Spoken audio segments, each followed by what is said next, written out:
At exactly 11:23 p.m. Eastern Standard Time on January 14, 2026, something unprecedented occurred in a secure conference room beneath the Pentagon. The meeting wasn't officially logged. The participants weren't recorded in any visitor database. The subject matter wasn't included in any classified briefing document that would surface in congressional oversight hearings. But the decision reached in that room would reshape the Arctic, challenge the Atlantic Alliance, and potentially trigger the first resource war between NATO members in the organization's 77-year history. The meeting was called to address what the National Security Council internally termed the Greenland problem. Not the public diplomatic dispute over Trump's territorial ambitions, but the classified intelligence that had emerged over the preceding 72 hours. Intelligence that revealed China's systematic infiltration of Greenlandic resource extraction operations. Intelligence that documented a coordinated campaign to corner global supplies of materials essential for American technological supremacy. Intelligence that suggested the United States faced a choice between accepting strategic resource dependence on a hostile power or taking action that would fracture the Western alliance. The timing wasn't coincidental. January 14th marked exactly 1 week since diplomatic discussions in Copenhagen regarding Arctic cooperation. Denmark would consider expanded American military presence in Greenland. Denmark would welcome increased American investment in Greenlandic infrastructure. Denmark would facilitate American access to mineral exploration rights. But Denmark would never, under any circumstances, transfer sovereignty over Greenland to the United States.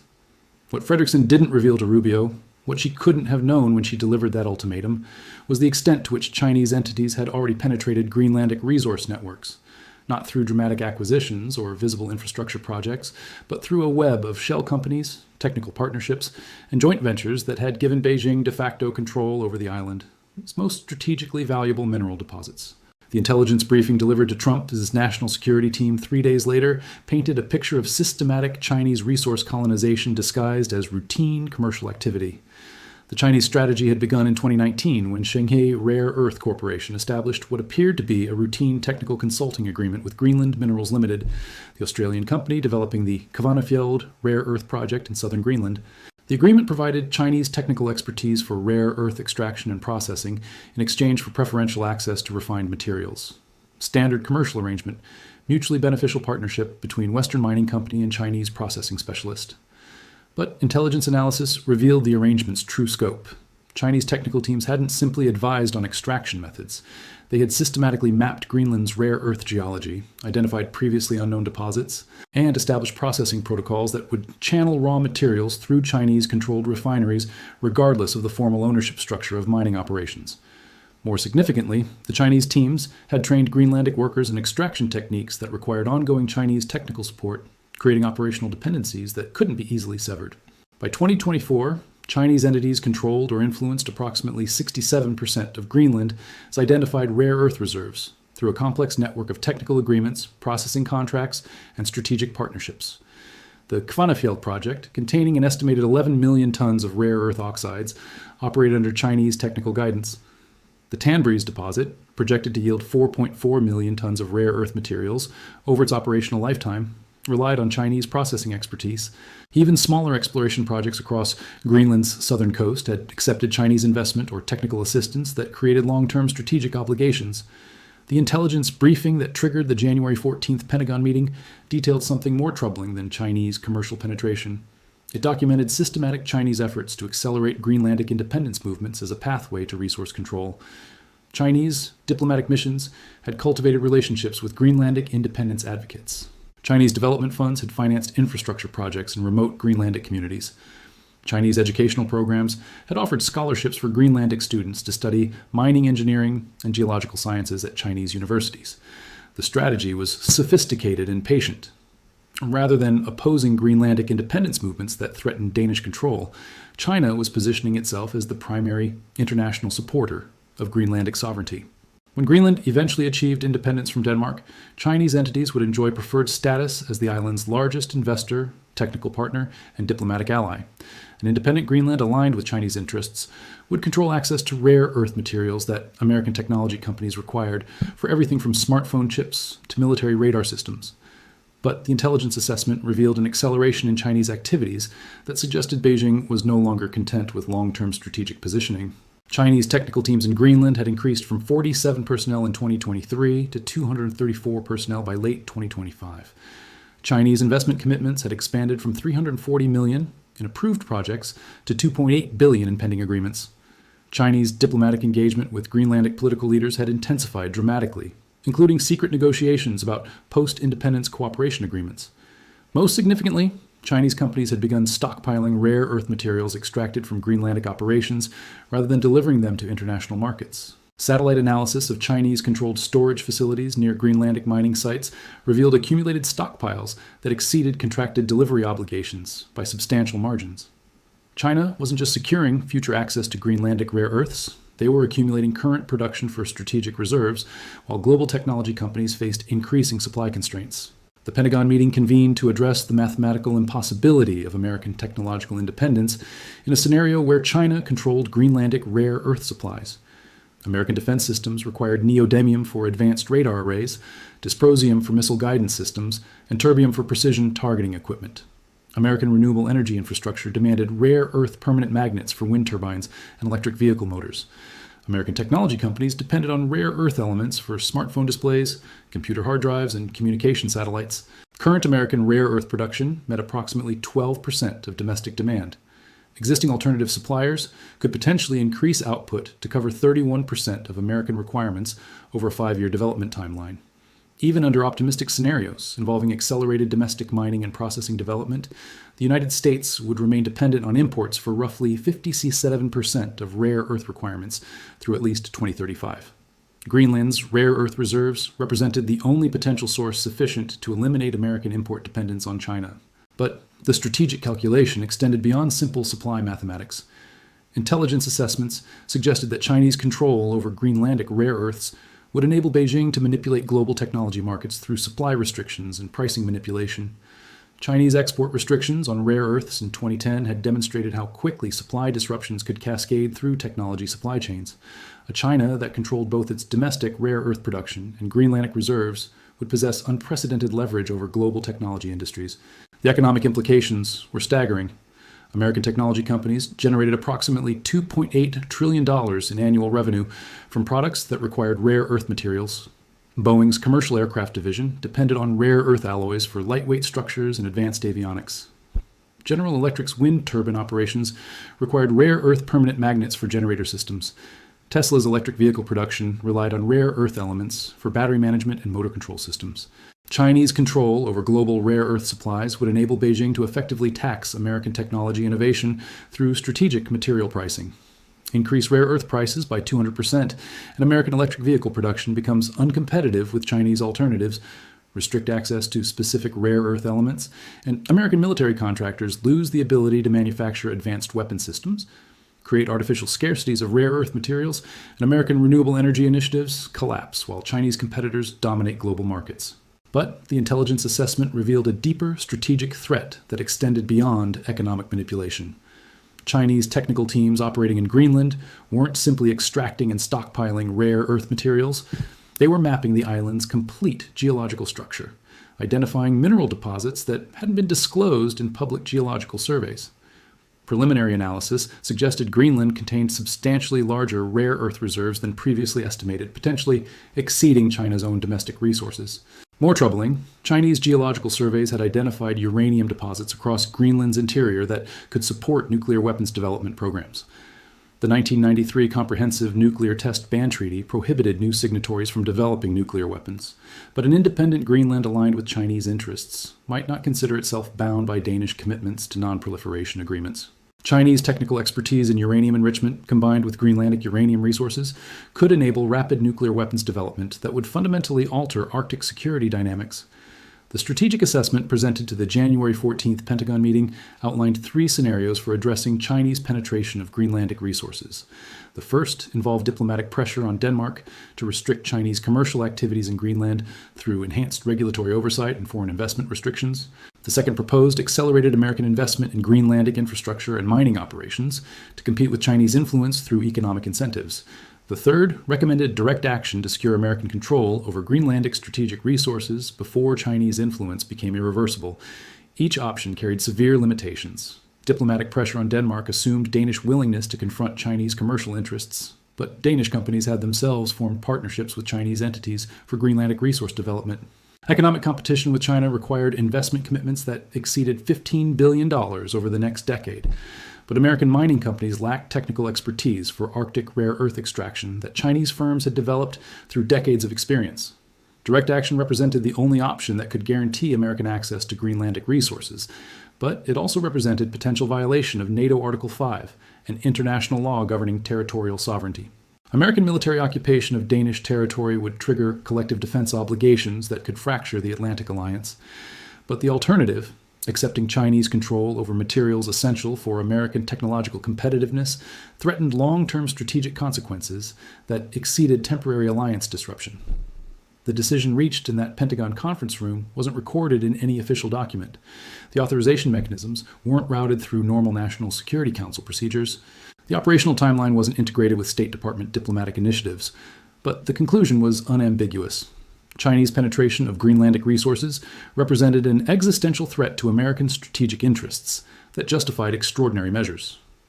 By January 17th, U.S. Northern Command had received classified orders to prepare contingency plans for securing Greenlandic strategic resources, not invasion plans officially, not occupation scenarios, according to Pentagon terminology, humanitarian assistance operations designed to protect Greenlandic civilians from regional instability and ensure continued access to strategic materials during political transitions, operations that could be implemented within 72 hours of presidential authorization. The cover story was already being prepared.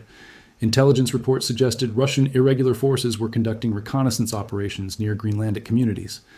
Satellite imagery indicated unusual Russian naval activity in Arctic waters adjacent to Greenland's territorial boundaries.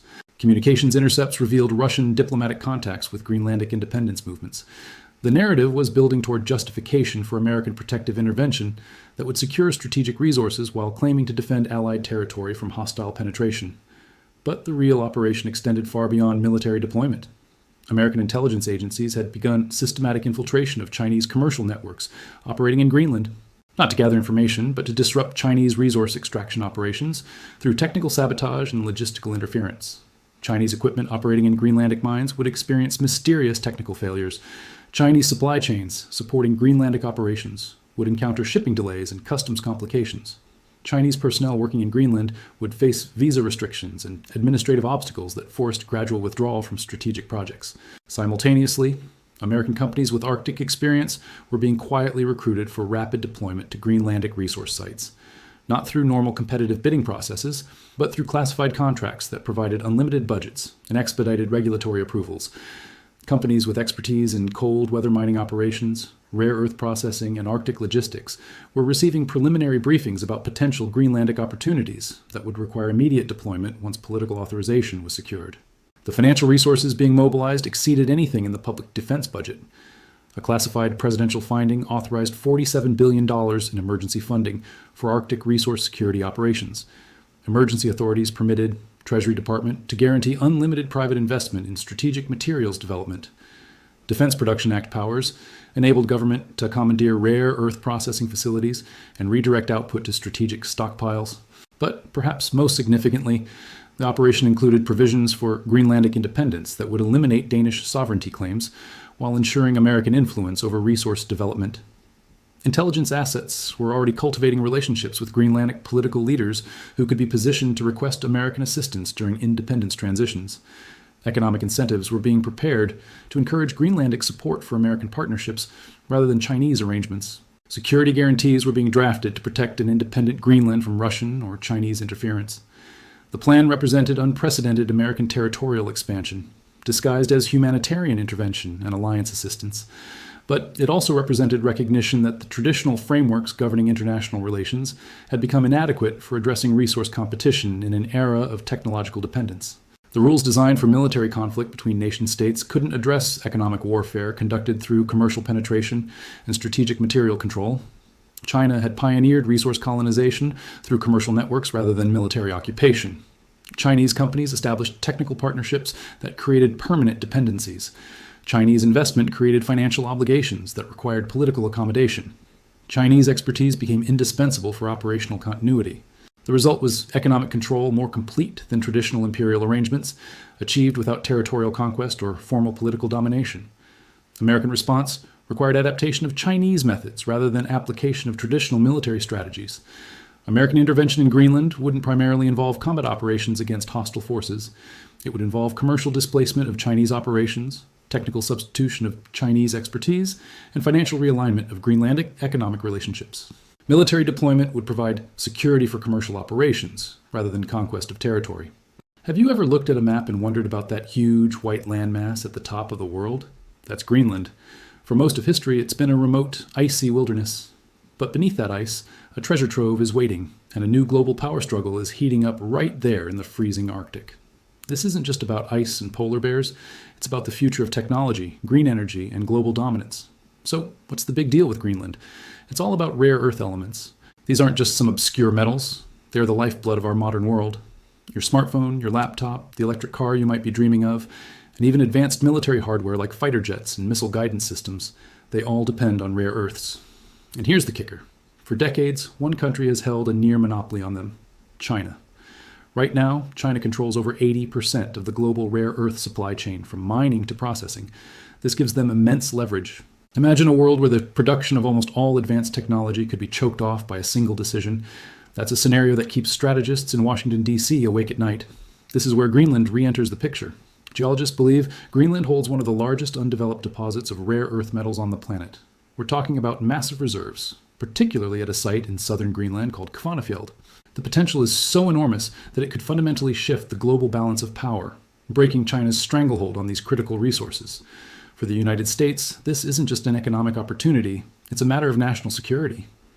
The American plan started quietly. It wasn't about sending in troops or planting flags. It was a sophisticated campaign of soft power, diplomacy, and economic influence. It began with reestablishing a diplomatic presence. In 2020, after nearly 70 years, the U.S. reopened its consulate in Nuuk, the capital of Greenland. This wasn't just a symbolic gesture. It was a clear signal to the world, and especially to Beijing and Moscow, that America was back in the Arctic to stay. Along with the diplomats came the dollars. The U.S. offered a $12.1 million aid package to Greenland. Officially, it was for economic development, tourism, and education. But everyone understood the underlying message. It was a strategic investment, a way to build goodwill and counter the influence of other global powers who were also eyeing Greenland as resources. China, through its Belt and Road Initiative, had been trying to fund airports and mining projects in Greenland. The U.S. aid package was a direct countermove, offering the people of Greenland an alternative partner. Think of it like a geopolitical chess match being played on a board of ice. China makes a move, offering to build an airport. The U.S. counters, offering financial aid and technical expertise. It's a delicate dance of influence. The U.S. is essentially saying to Greenland, work with us. We share your democratic values. We can help you develop your economy sustainably without the strings that might come with other offers. But the American strategy goes beyond just money and diplomacy. The U.S. Geological Survey has been actively collaborating with Greenland's own geological experts. They resharing advanced mapping technology and exploration techniques to help Greenland better understand the true extent of its mineral wealth. This scientific cooperation builds trust and provides Greenland with the data it needs to make its own sovereign decisions. It's a smart move. Instead of just trying to buy the resources, the U.S. is empowering Greenland to manage them, hoping they'll choose American and other Western companies as partners when the time comes. This entire situation is incredibly complex for Greenland itself. It's a self-governing territory of Denmark, but it has a tiny population of just around 56,000 people. The prospect of a mining boom is both tantalizing and terrifying. On one hand, it could mean immense wealth, jobs, and maybe even full independence from Denmark. The revenue from rare earth mining could transform their society, funding schools, hospitals, and infrastructure for generations. On the other hand, there are huge risks. The environment in the Arctic is incredibly fragile. Large-scale mining, especially for rare earths, which can involve radioactive materials like uranium as byproducts, could cause irreversible damage to the pristine landscape. This has sparked a fierce debate within Greenlandic society. There's a powerful environmental movement that's deeply concerned about the consequences. In fact, these concerns were so strong that in 2021, a new government was elected on a platform that explicitly opposed the Kvanefjeld mining project due to uranium concerns. They passed a law banning uranium exploration, effectively putting that massive project on hold. This was a major setback for the mining companies and a clear demonstration of Greenland's own agency. It shows they won't be easily pushed around by superpowers. They are weighing their options carefully. They want economic development, but not at any cost. This internal Greenlandic debate is perhaps the most critical factor in this entire saga. So, where does this leave the United States? The game is far from over. The American strategy has to be patient and long-term. The ban on the Kvanefjeld Field project doesn't mean all mining is off the table. There are other potential sites in Greenland, and the U.S. continues to build its relationship with the Greenlandic government and people. The goal is to be the partner of choice when Greenland does decide to move forward. This means continuing the diplomatic engagement, the scientific cooperation, and the economic support. The U.S. is also playing the long game on another front: processing. Mining the ore is only the first step. The raw material needs to be processed into usable metals. And this is another area where China dominates. So even if the West gets rare earths from Greenland, they might still have to send them to China for processing. To counter this, the US and its allies, like Australia and Canada, are investing heavily in building their own processing facilities. The goal is to create a complete, secure supply chain from mine to magnet, entirely outside of Chinese control. What we're witnessing is the opening act of a 21st century great game. The board is the Arctic, and the prize is control over the essential ingredients of our technological future. It involves not just the US and China, but also Russia, which has its own Arctic ambitions, and the European Union, which is also desperate to secure its own supply of critical minerals. And at the heart of it all are the 56,000 people of Greenland who hold the keys to this vast underground treasure.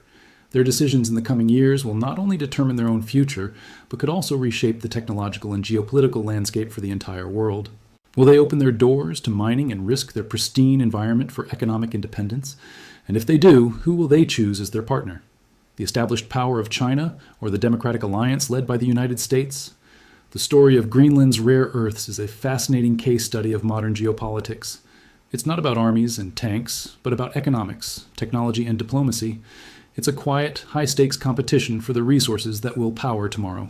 As the Arctic ice continues to melt, the world's attention will only become more focused on this vast white island and the incredible power it holds.